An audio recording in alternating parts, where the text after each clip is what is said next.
प्रश्नोपनिषद के दूसरे अध्याय में वैदर्भी भार्गव मतलब विदर्भ के रहने वाले भार्गव का प्रश्न था कि हे भगवान पिप्पलाद, वो कौन सी कितनी देवताएं होती हैं जो इन क्रिएचर्स को धारण करते हैं, होल्ड करते हैं, कहाँ से पैदा होते हैं? वो तो कबंधी ने पूछा, उसका आंसर दे दिया।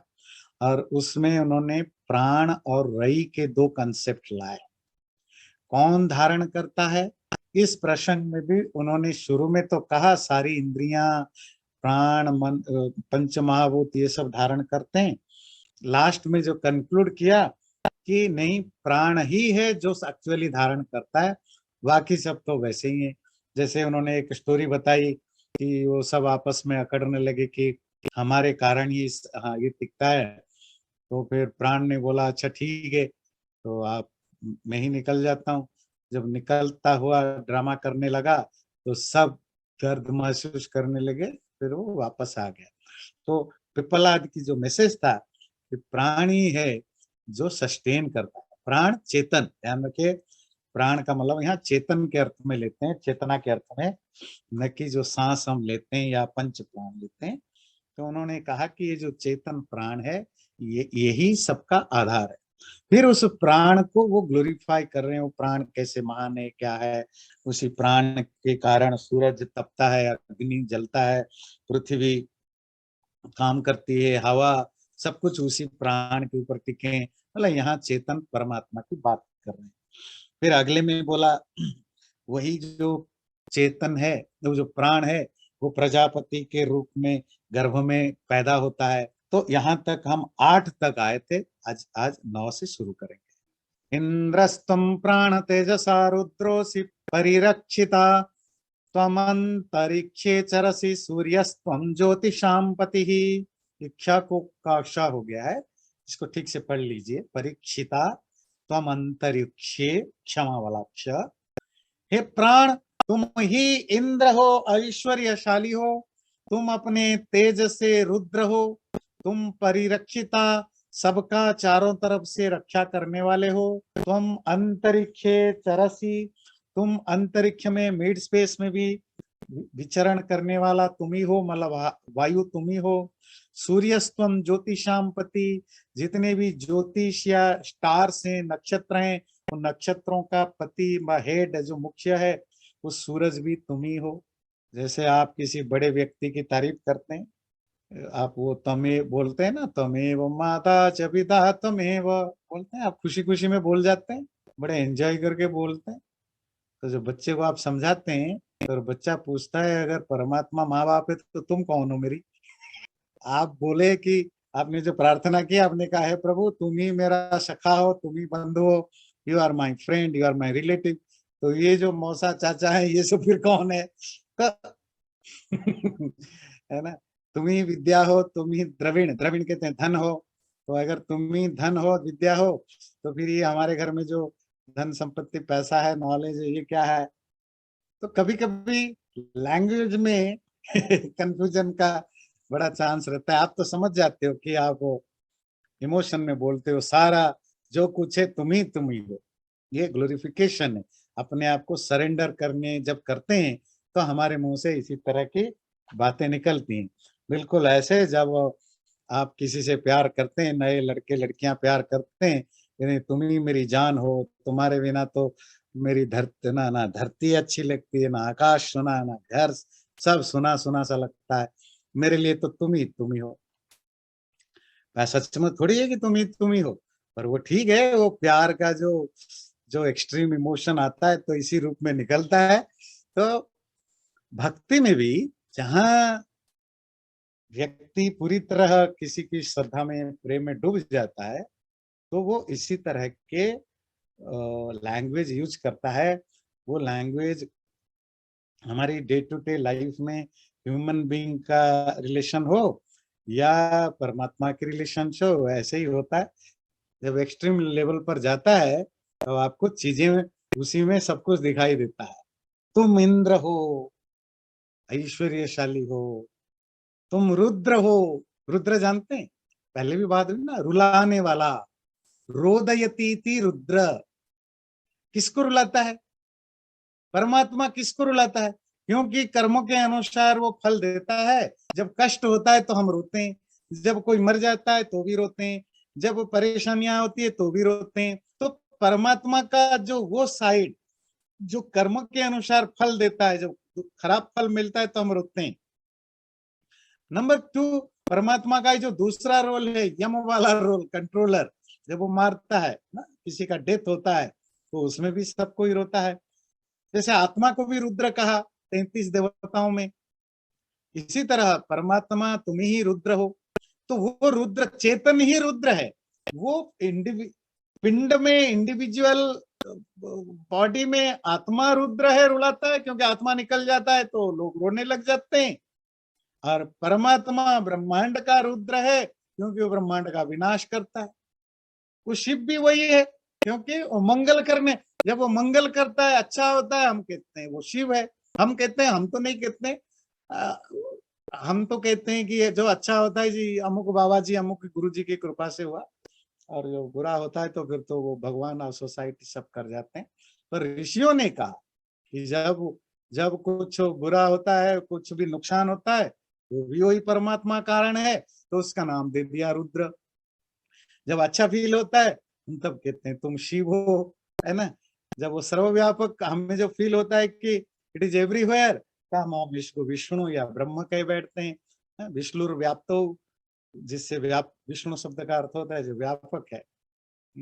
वैसे भी सूरज को भी विष्णु शब्द से कहा जाता है, क्योंकि सूरज भी धरती के कॉन्टेक्स्ट में वो सब जगह फैला हुआ होता है।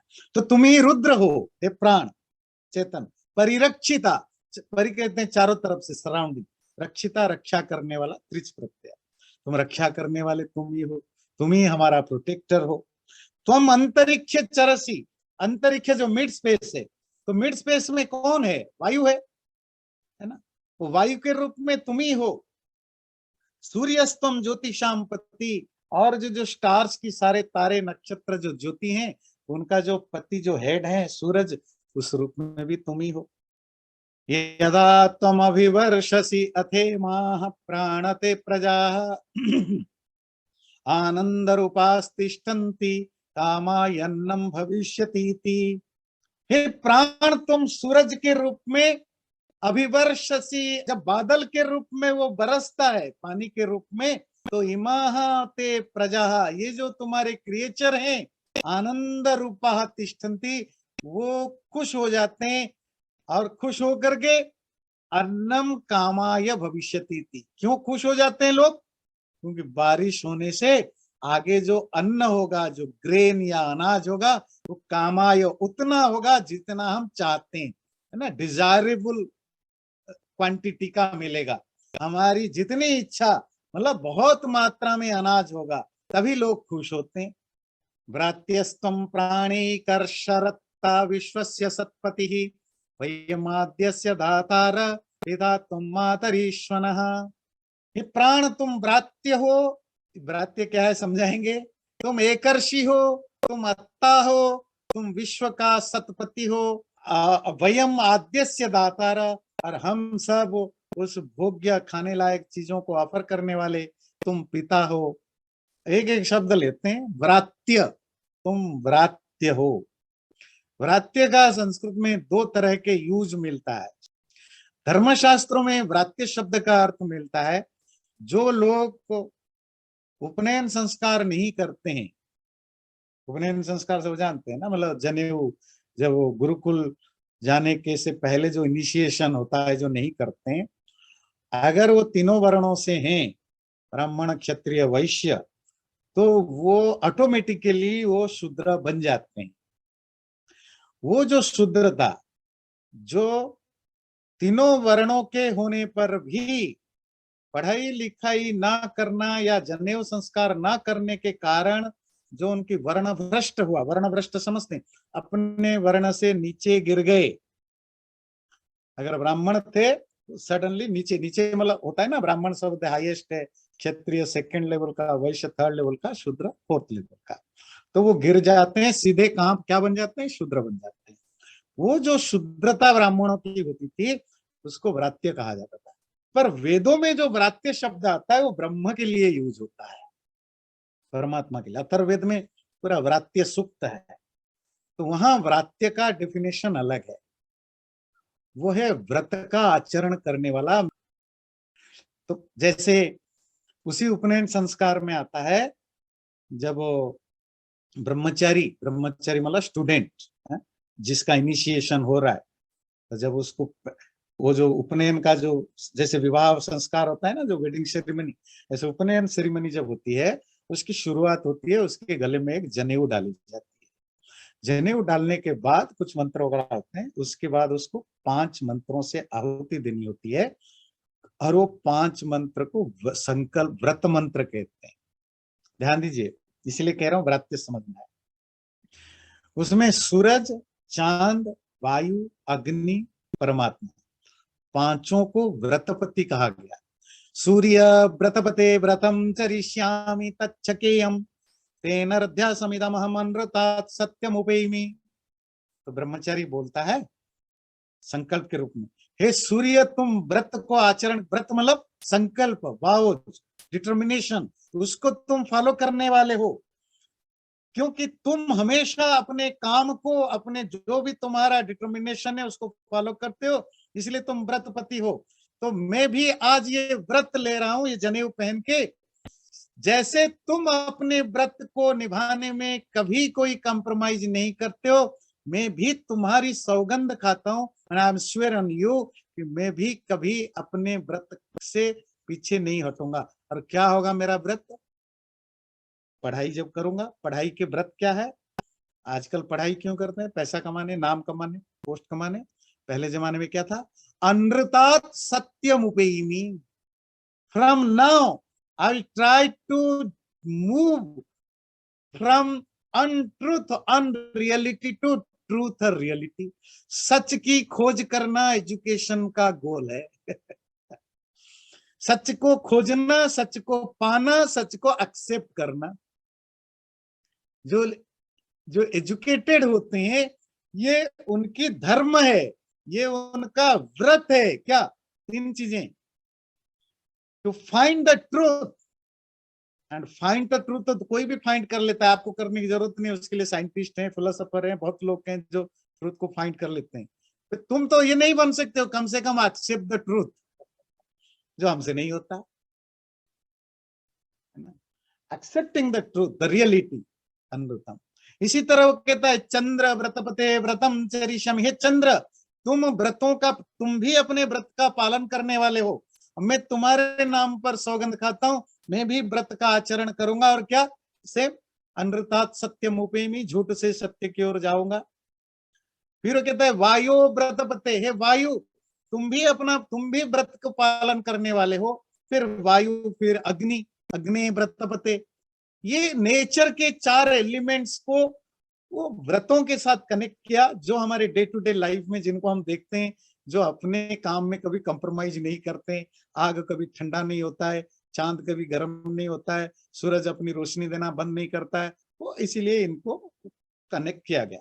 फिर लास्ट वाली बोला व्रतानाम व्रतपते, ये सारे व्रतपतियों का भी व्रतपति, पति मतलब पालन करने वाला परमात्मा, तुम सभी व्रत पालन करने वालों का भी व्रतपति, मैं तुम्हारे नाम पर भी सौगंध लेता हूं। ये जो ब्रह्मचर्य आश्रम या स्टूडेंट लाइफ में मैं जा रहा हूं, मैं जो चीज में ध्यान रखूंगा, जनेऊ पहन करके जो मैं करूंगा, वो है कि मैं झूठ से सत्य की ओर जाऊंगा, असत्य से अनृतात् सत्यम उपैमि। तो काफी जो कहने का भाव है, व्रत शब्द जो है, व्रत पालन करना, वो हमारे नेचर के एलिमेंट के साथ भी कहा गया है, देवताओं के साथ भी, और परमात्मा के साथ भी यूज होता है। और अथर्ववेद में तो पूरा व्रात्य सूक्त है जो परमात्मा को डिफाइन करता है। और कहीं कहीं ब्रह्मचारी के लिए भी व्रात्य कहा जाता है। तो वैदिक शब्द जो व्रात्य है, वो तो व्रत का पालन करने वाला परमात्मा है, ब्रह्मचारी है, सूरज है, चांद है। पर धर्मशास्त्रों में, जो कि 5-7 हजार का डिफरेंसेस है, तो मनुस्मृति आदि शास्त्रों में व्रात्य शब्द एक तरह के एक तरह के डिग्रेडेबल, मतलब एक खराब शब्द में यूज हुआ है ना। तो वो जो इम्प्योर है, जो ब्राह्मण पतित हो गया, गिर गया, डाउनफॉल हो गया जिसका, या तीनों वर्णों में जिसका भी डाउनफॉल हुआ, वो व्रात्य कहलाता था। तो दोनों में जमीन आसमान का अंतर आ गया मीनिंग। यहाँ हम क्या लें, हम प्राण की बात कर रहे हैं, चेतन की बात कर रहे हैं। यहाँ वो खराब वाली सेंस नहीं हो, क्योंकि उपनिषद वैदिक शास्त्र है, वैदिक लिटरेचर है, तो इसका अर्थ होगा तुम व्रतों का पालन करने वाले, या तुम्हारा जो भी नेचर है, जो तुम्हारी प्रॉपर्टीज है, जो तुम्हारा स्वरूप है, वो हमेशा एक जैसे रहता है। इसीलिए तुम व्रात्य भी हो, ऋषि। अब ऋषि शब्द तो सियर होता है, मतलब अगर लिटरेरी मीनिंग देखें, ऋषि दर्शना, जो देखता है, मतलब रियलाइज करता है। हमारे ऋषियों को हम ऋषि क्यों कहते हैं? बिकॉज दे आर सीयर्स, सी देखने वाले, आंखों से नहीं, ज्ञान को, ट्रूथ को, रियलिटी को उन्होंने रियलाइज किया या एक्सपीरियंस किया या जाना, इसीलिए हम इनको ऋषि कहते हैं। इसका मतलब कोई भी व्यक्ति, कोई भी चीज जिसके कारण से कोई ज्ञान हो रहा हो, दर्शन हो रहा हो, या जो खुद देख रहा हो, जान रहा हो, वो सब ऋषि है। हे परमात्मा, तुम ऋषि हो, दृष्टा हो, सर्वद्रष्टा हो, you are the witness of everything. ब्रात्यस्तुम प्राण एक ऋषि, तुम अकेला हो, ये अकेला तो बार बार आता है, परमात्मा अकेला है, चेतन अकेला है। अत्ता विश्वस्य, सारे संसार का तुम अत्ता हो। अधभक्षणे, खाना, टू ईट। जैसे अध धातु से अन्न भी बना, अन्न मतलब ग्रेन, फूड, इसी से अत्ता बना, त्रिच प्रत्यय से, खाने वाला। रूट है अद, द को ना हो जाता है, खाने वाला। सो कंज्यूमर। हे प्रभु, तुम खाने कंज्यूमर हो, किसका? विश्व से, सारे संसार को खा जाते हो। कब खाता है? जो प्रलय करता है, जो सब विनाश करता है ना। और सतपति, पति पालन करने वाला, नॉरिशर, केयर टेकर, सत। तुम इस संसार के एक्चुअल रियल पति हो, लॉर्ड हो, स्वामी हो। और हम कौन है? वयम आद्यस्य दातारः। आद्य, आद्य कहते हैं जो अब्लेशन है, उसी अध धातु से बना खाना, जो ऑफरेबल है, जो देने लायक है, ऑफर करने लायक है, वो अद्य है। तो है परमात्मा, हम सब वो ऑफरिंग, ऑब्लेशन को देने वाले हैं, ऑफर करने वाले हैं। जब आप यज्ञ करते हैं, प्राचीन काल में तो यज्ञ ही एक ही मात्र, it was the only way to worship. जैसे आजकल बहुत सारे हम है ना, अलग अलग तरीके के पूजा हो गया, सत्यनारायण कथा से लेकर वो हनुमान चालीसा पढ़ने से, पंचोपचार, षोडशोपचार, मंदिर में मूर्तियों की पूजा, घर में दिया जलाना, 50 तरह की चीजें। प्राचीन काल में स्पिरिचुअल प्रैक्टिस और रिलीजियस प्रैक्टिस को संध्या, उपासना, ये स्पिरिचुअल प्रैक्टिस है, संध्या कहा जाता था, बाद में उपासना शब्द जुड़ गया।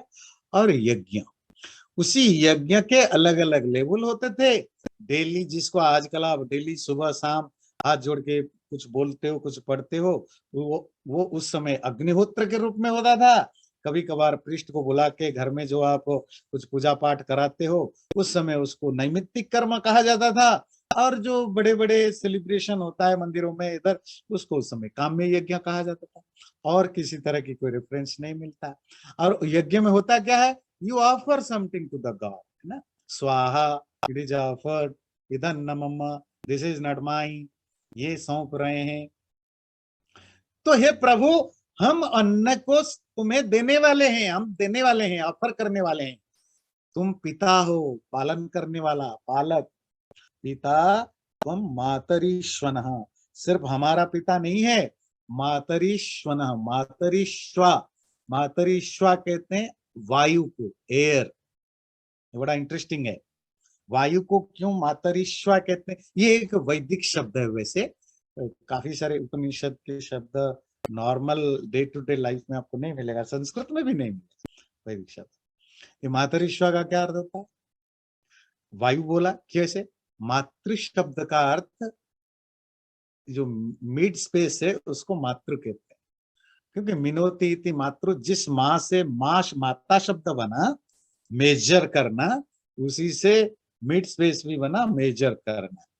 मतलब देखिए जो अंतरिक्ष होता है ना, मिड स्पेस, ये एक डायमेंशनल चीज होता है।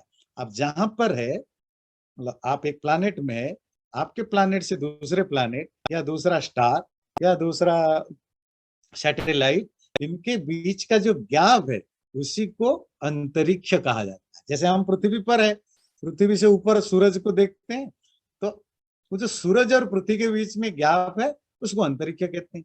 पृथ्वी के चांद के बीच में जो गैप है वो अंतरिक्ष है। कल आप चांद पर पहुंच जाएंगे, चांद से जो पृथ्वी के बीच का जो है अंतरिक्ष का यही बात है। अंत मतलब मेड में देखना जो चीजें है अंतरिक्ष, तो वो अंतरिक्ष को माँ, बिकॉज ऑफ इट में भी प्राचीन ऋषियों को लगा कि दिस इज द मेजर, ये पृथ्वी से सूरज, पृथ्वी से चांद, पृथ्वी से नक्षत्र, ये जो बीच का जो गैप है, that's how it is called अंतरिक्ष। उस अंतरिक्ष में कौन रहता है? वायु रहता है। मातरी स्वपीति शेते इति मातरी स्व, माँ में लेटा हुआ है जो, आपके हमारी माँ नहीं, ये अंतरिक्ष को माँ कहते हैं। इस माँ में लेटे हुए को जो रहता है उसको वायु कहते हैं। तुम वायु के भी पिता हो, वायु का। और वायु शब्द को क्यों स्पेसिफिकली यहां बोला?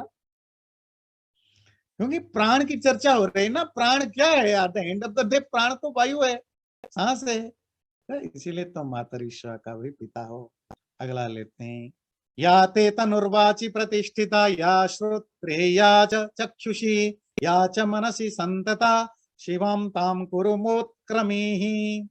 हे परमात्मा, वो जो तुम्हारा चेतन, वो जो तुम्हारा तनु शरीर मेरी वाणी में प्रतिष्ठित है, वो जो तुम मेरे कान सुनने की शक्ति में है, वो जो तुम मेरे आंख में देखने की शक्ति है, ये जो मेरे मन में फैली हुई है, इन सबको हे परमात्मा, ये प्राण तुम शिवाम कुरु, शिव अभी सुना आपने, मंगलमय बनाओ। माँ उत्क्रमी, हमसे दूर मत जाओ, निकल मत जाओ।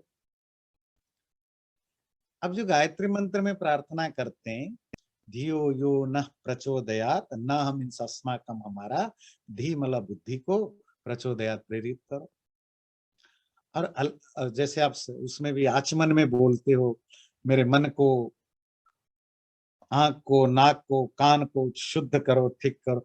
ये ह्यूमन बीइंग की जो हिंदू ट्रेडिशन में, मतलब जो वैदिक ट्रेडिशन में, हमारी इंद्रियां हमारे सुख के भी कारण है, हमारे दुख के भी कारण है। हमारा मन हमारे अच्छा का भी कारण है, हमारे बुरे का भी कारण है। मन एवं मनुष्याणाम कारणम बंध मोक्षयो, गीता में आता है ना। आपकी बॉन्डेज का भी कॉज यही है, आपकी लिबरेशन का भी कॉज यही है। आप अगर पब्लिक में पिटाई खाते हो, वो भी इसीलिए कि आपके सेंसेस और माइंड की गड़बड़ी के कारण। अगर पब्लिक में आपको लोग पूजा करते हैं, तो भी इसी के कारण। आप पैसा कमाते हो इन्हीं के कारण, पैसा लुटवाते हो इन्हीं के कारण, आप बर्बाद होते हो इन्हीं के कारण, आप आबाद होते हो इन्हीं के कारण। तो ये माइंड और सेंसेस है, इन्हीं से हम अच्छा या बुरा बनते हैं। और हमें पता है कि how strong they are, how mighty they are, sometime it's very difficult to control them. आप अगर जेल में जाओ, कोर्ट में जितने भी केस चल रहा है, दुनिया के किसी भी देश के कोर्ट में जाओ और किसी भी देश के जेल में जाओ, आपको वहां से कम मोर देन 50%, हो सकता है आगे पीछे थोड़ा कम हो जाए, मैं वैसे ही बता रहा हूँ, जो क्रिमिनल आपको मोलेंगे वो कोई हैबिचुअल क्रिमिनल नहीं है। एक पर्टिकुलर मोमेंट में वो, उनका इमोशन बहक गए, बहुत गुस्सा आया, मार डाला, या सेक्सुअल डिजायर बहुत आया, रेप कर डाला, या कुछ चोरी कर डाला, या ढाका। एक पर्टिकुलर मोमेंट या टाइम में जो उनसे, जो इमोशनली वो बहक गए, उस समय उन्होंने अपने सेंसेस को, माइंड को कंट्रोल नहीं कर पाया, उनसे वो क्राइम हुआ। किसी की खून कर बैठे, किसी को साथ गलत काम कर बैठा, या जो भी क्राइम की जितनी भी चीजें होते हैं, उसमें बहुत सारे मिलेंगे जो हमारे आपके तरह ही नॉर्मल लोग हैं, जो नॉर्मली कोई गलत काम नहीं करते। पता नहीं एक ऐसा सिचुएशन होता है, एक ऐसा प्रोवोकिंग सिचुएशन होता है जहां गुस्से में या प्यार में या लालच में या किसी भी मोह में वो अंधे हो जाते हैं and they do something which they themselves didn't like. आप आपका मन और सेंसेस कितना भी आपको लगे कि नहीं ये मेरे कंट्रोल में है, पता नहीं कब बहक जाए आपको पता ही। ये बड़े माइटी होते हैं, इनको कितना भी हम संभाले कोई पक्का नहीं कि वो टिके रहेंगे। इसलिए हम हमेशा प्रभु से प्रार्थना करते हैं कि प्रभु मेरी बुद्धि को ठीक रखो है ना। जहां हम हेल्पलेस हो जाते हैं तो भगवान से प्रार्थना करते हैं, मेरी इंद्रियों को ठीक रखो, मेरे मन को ठीक रखो, शिवाम कुरु, शिव बनाओ। वो यजुर्वेद के पिछले बार भी डिस्कस कर रहे थे, एक जो शिव संकल्प सूक्त है, तो वो हर मंत्र के लास्ट में आता है तन में मन शिव संकल्प मस्तु। वो जो मेरा मन है प्रभु शिव संकल्प वाला, संकल्प तो डिटर्मिनेशन वो है ना, शिव मतलब अच्छा, अच्छा डिटर्मिनेशन वाला, अच्छा थॉट वाला बने। हमारे कंट्रोल में नहीं होता है ना कभी कभी, कितना भी कोशिश करे। यार रामायण में आपने पढ़ा, वाल्मीकि बालकांड में शायद पढ़ा ना, वो जो विश्वामित्र की कहानी, इतनी तपस्या किया, इतना सब कुछ किया, उसके बावजूद भी ये बदमाश राजा ने है ना दो चार सुंदर सुंदर लड़कियां भेज दी और वो सालों तक उसको उसको वो कोशिश करते रहे उसको बहना के लिए, वो बह के गया। End of the day mind बहुत माइटी है, बहुत पावरफुल है। इसीलिए हम हमेशा प्रार्थना करते हैं सब जगह, यहाँ भी वही है कि हे प्रभु उनको हमारा शिव बनाओ, मंगलमय बनाओ, अच्छे विचार वाला बनाओ। कहीं मेरे गलती से है ना कोई इमोशनली में बहुत ज्यादा चार्ज हो जाऊं, मेरे से कुछ गलत ना हो जाए। कुछ लोग तो इमोशनली चार्ज ना भी हो तो भी गलत करते रहते हैं, पर हम उन लोगों की बात कर रहे हैं जो ऑलरेडी अच्छे हैं, उनसे भी कुछ गलतियां हो जाती है, हो सकता है। प्राणस्येदं वशे सर्वं त्रिदिवे यत् प्रतिष्ठितं मातेव पुत्रान् रक्षस्व श्रेष्ठ प्रज्ञां च विदेहि न इति। प्राण के अधीन में, प्राण के कंट्रोल में ही ये तीनों जगत में, तीनों जगत ये डायमेंशनल रेफरेंस है, पृथ्वी अंतरिक्ष और आकाश, जिस प्लानेट में आप रहते हैं और उसके ऊपर जो स्पेस आपको दिखता है जहां स्टार्स और नक्षत्र, तारे नक्षत्र दिखते हैं, इन बिटवीन जो अंतरिक्ष, इसी को पृथ्वी अंतरिक्ष और आकाश कहते हैं। ये तीनों तीन लोग यही हैं। इन तीन लोगों में जो कुछ भी एस्टैब्लिश्ड है, जो कुछ भी है, वो सब आपके ही कंट्रोल में है, आपके ही अंडर है, आपके वश में है। समझ गए यहाँ प्राण किसको कहा? तो ध्यान रखिए, हर मंत्र में प्राण को आपको उसके कॉन्टेक्स्ट के हिसाब से करिएगा। माते व पुत्रान रक्षस्व, हे प्रभु परमात्मन, माँ जैसे अपने बच्चों की रक्षा करती है वैसे हमारी रक्षा करो। पहले पुत्रान समझते हैं, आज ही संस्कृत क्लास में आप पढ़ रहे थे है ना, पुत्रान, अपने माँ जैसे अपने बेटों को रक्षा करती है या केवल बेटों को कि बेटियों को भी दोनों की रक्षा करती है ना। तो पुत्राश्च, तो लड़का लड़की, पुत्र और पुत्री दोनों को मिला के पुत्र शब्द। देखिए पहला एग्जाम्पल आ गया, अभी आप 5:30 को संस्कृत में पढ़ रहे थे, अभी एग्जाम्पल आ गया। जैसे माँ अपने बच्चों की, सो पुत्र मीन्स नॉट सन, पुत्र मीन्स चिल्ड्रेन, प्रोजिनी, है ना। माँ जैसे अपनी बच्चों की रक्षा करती है, हे प्रभु वैसी हमारी रक्षा करो। तो पुत्र तक क्लियर हो गया, माँ का लेते हैं। अब परमात्मा पिता है कि माता है? कहीं आता है तुम पिता के तरह, पिता जैसे अपने बच्चों की रक्षा करता है, पुत्रों की, पुत्र अगेन पुत्र मतलब बेटा नहीं, मतलब अपनी बच्चों की रक्षा करता है तो रक्षा करो। कहीं कहते हैं माँ की जैसे रक्षा करती करो, तो फिर कौन परमात्मा फिर पिता है कि माता है? ये दोनों है। वो आप जिस नजर से उसको देखो, जब तुम अपने बाप से बहुत प्यार करने लगो तो परमात्मा तुम्हें बाप दिखाई देने लगेगा। जब तुम अपनी माँ से प्यार करने लगे हो तो परमात्मा तुम्हें माँ दिखाई दे। तुम जिससे ज्यादा प्यार करते हो और तुम परमात्मा को उसी के साथ कंपेयर करोगे ना। है ना। नॉर्मली इवन हमारी डे टू डे लाइफ की बातचीत में भी, है ना, जब कोई आपको बहुत हेल्प करता है ना, देखो आप मेरे बाप के समान हो या माँ के समान हो, तो लोग जिसको बहुत ज्यादा मानते हैं, पिता को या माता को, फिर जब किसी की एनालॉजी, जब कहीं कोई कंपेयर करना होता है, तो उनमें से किसी को देते हैं। किसी पर्टिकुलर मोमेंट में भक्त बैठा है या ऋषि भगवान की गुणगान कर रहा है और उसकी माता की ख्याल आ गई, बोला तुम ही माता हो। कभी पिता की याद आ गई तो तुम ही पिता हो। ना परमात्मा एक्चुअली किसी का पिता है, ना माता है, ना भ्राता है, कुछ भी नहीं।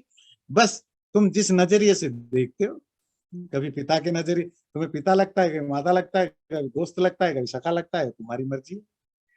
कुछ लोग भगवान को अपना मालिक मानते हैं, कुछ लोग भगवान को अपना दोस्त मानते हैं।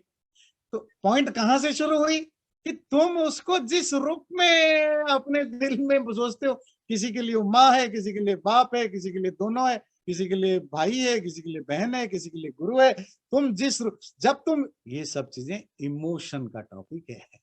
भक्ति emotional state of emotion, emotion का एक स्टेट है।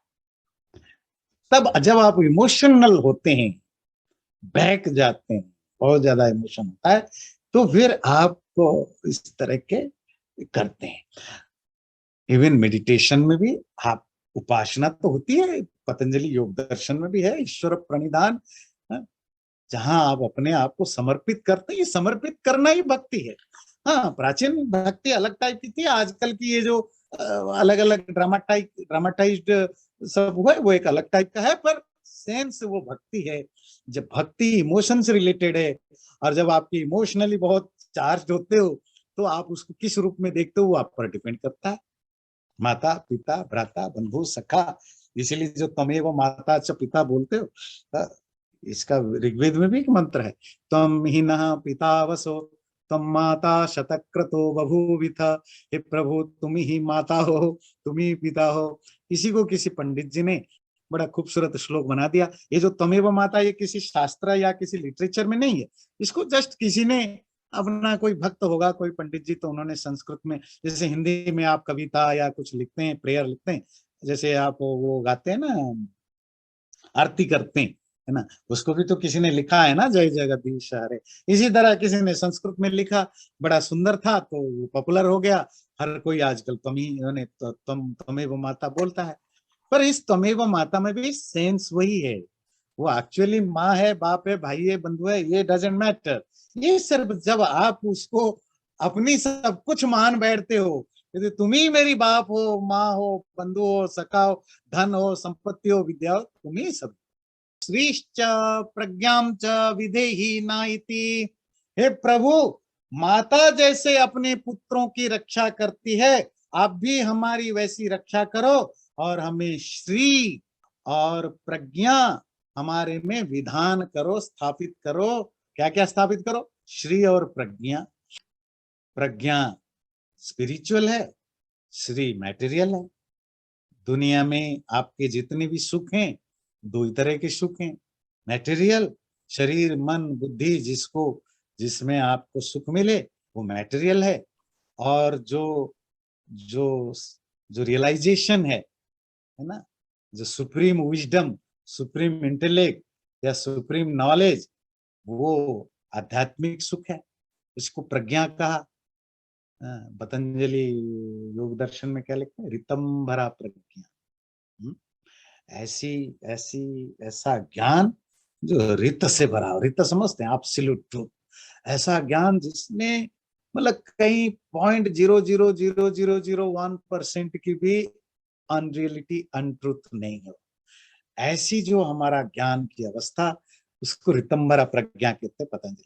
तो प्रज्ञा का मतलब यहाँ वो जो स्पिरिचुअलिटी का जो कल्मिनेशन है, ये प्रभु उस प्रज्ञा देने में भी हेल्प करो। और श्री, श्री मैटेरियल चीजें। अच्छा, आपको बड़ी इंटरेस्टिंग पता है श्री का क्या अर्थ है? श्री के दर्जनों अर्थ हैं। और दर्जनों अर्थ क्यों है? जो भी मैटेरियल सुख है वो सब श्री में। सुंदरता, आप किससे खुश होते हो? आप बहुत सुंदर बने तो खुश होंगे, श्री का मतलब सुंदर भी है। धन, धन से आप खुश होते हैं तो श्री का मतलब धन भी होता है। यश, फेम, अब फेम से खुश होते हो तो श्री का अर्थ यश भी होता है। तो जितने भी आपके लाइफ में वो चीजें जिनसे खुशी मिलती है, वो ऐश्वर्य, प्रॉस्पेरिटी, तो श्री का मतलब प्रॉस्पेरिटी भी होता है। तो श्री का अगर कोई सिंगल लाइन में बोले क्या मतलब है, जो भी मैटेरियल चीजें जिनसे आप खुशी ढूंढते हो वहां खुशी मिलता है, वो सब श्री है। आगे जाकर जो हिंदी में जो सरनेम लगा, हिंदी क्या मोस्ट ऑफ इंडियन लोग जो अपने नाम, जैसे अंग्रेजी में आप लिखते हैं ना मिस्टर एंड मिसेस, तो वो हिंदी में क्या लिखते हैं, श्रीमान एंड श्रीमती। वो उसी भाव से जोड़ा गया। मिस्टर मिसेस का तो पता नहीं, पर जिन लोगों ने भी मिस्टर मिसेस के जगह श्रीमान श्रीमती चुना, बड़ा अच्छा चुना है ना, नहीं कि आप श्रीमान अमुक हो, मतलब विद दिस एक्सपेक्टेशन कि आप श्रीमान हो। श्रीमान कि धन, सुख, संपत्ति, यश, कीर्ति वाला। श्रीमती आप धन, सुख, संपत्ति, सुंदरता वगैरह वाली। हाँ, ये जो कहते हैं मेल को मतलब श्रीमती मतलब मैरिड लेडी, ये झूठ है, इसका कोई सेंस नहीं। मैरिड अनमैरिड का कोई कंसेप्ट नहीं है कि भाई मैरिड होने पर श्रीमती लगेगा और अनमैरिड होने पर, मतलब वो मिसेस को श्रीमती और मिस को कुमारी, ये एक झूठ तो नहीं कहेंगे, मतलब वो लेटर ये इस तरह के यूज होने लगा वर्ड। वर्ड को झूठ क्या कहेंगे, वर्ड तो समय के हिसाब से यूज हो जाता है ना, तो जो जो समाज में चल पड़ता है फिर वो चल पड़ता है। फिर बाद में चल पड़ा कि जो मैरिड है उसको श्रीमती कहते हैं। तो श्री आप समझ गए ना। तो मैटेरियल जो प्रॉस्पेरिटी है वो मिले और जो स्पिरिचुअल प्रॉस्पेरिटी है वो मिले। हे प्रभु, हमें श्री और प्रज्ञा दोनों देने के लिए हमें हेल्प करो। प्रार्थना तो करते हैं। चलिए, इसी के साथ ये सेकंड चैप्टर पूरा हो गया। चैनल को सब्सक्राइब जरूर करें और वीडियो अच्छा लगे लाइक भी जरूर करें।